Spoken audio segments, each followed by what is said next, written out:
Bismillahirrahmanirrahim. Assalamualaikum warahmatullahi wabarakatuh. Kami dari kelompok 10 ingin memaparkan materi kami yang berjudul Mekanisme Pasar Islam. Pertama yaitu pengertian mekanisme pasar. Mekanisme pasar adalah suatu proses penentuan tingkat harga berdasarkan dari ketentuan permintaan dan penawaran.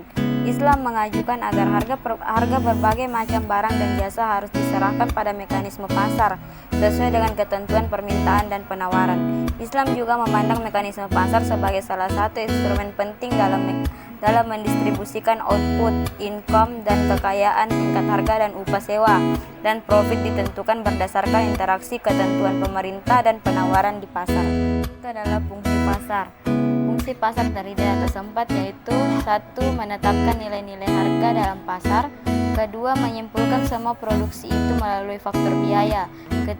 Pasar juga menyediakan barang dan jasa untuk keperluan di masa akan datang. Dan yang terakhir adalah pasar mendistribusikan suatu produk itu bersangkut paut dengan masalah untuk siapa barang dihasilkan. Untuk prinsip mekanisme pasar dalam Islam. Prinsip mekanisme pasar dalam Islam terbagi atas 4, yaitu yang pertama ar-rida. Ar-rida yakni segala transaksi yang dilakukan harus atas dasar kerelaan antara masing-masing pihak. Yang kedua, berdasarkan persaingan sehat. Mekanisme pasar akan terhambat bekerja jika terjadi penimbunan atau monopoli. Yang ketiga yaitu kejujuran. Kejujuran merupakan pilar yang sangat penting dalam Islam, sebab kejujuran adalah nama lain dari kebenaran itu sendiri. Islam melarang tegas melakukan kebohongan dan penipuan dalam bentuk apapun, sebab nilai kebenaran ini akan berdampak langsung kepada pihak-pihak yang melakukan transaksi dalam perdagangan dan masyarakat secara luas.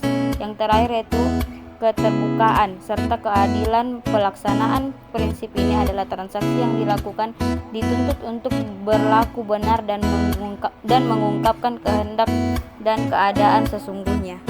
Larangan yang mengganggu mekanisme pasar Islam adalah 1. Talak rukbah. 2. Mengurangi barang cacat. 3. Iktisar. 4. Mengurangi timbangan.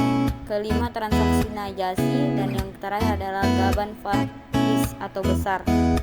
Tujuan didirikannya pasar Islam. Tujuan didirikannya pasar Islam yaitu untuk menghidupkan ekonomi Islam secara real yang terbebas dari barang haram, transaksi riba, serta kecurangan dalam penjualan.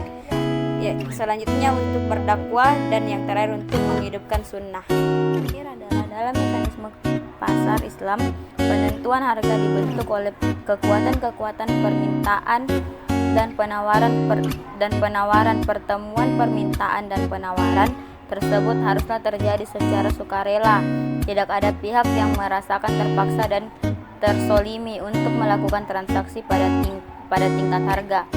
Kedua, untuk merealisasikan poin kedua, mekanisme pasar harus dijalankan sesuai dengan prinsip-prinsip Islam, yakni rida, larangan riba, tidak ada unsur garar dan misir, berbasis kejujuran dan keadilan, larangan curang, kontrol monopoli, kontrol iktisar, dan tidak boleh melalaikan zikir kepada Allah Subhanahu wa Ta'ala.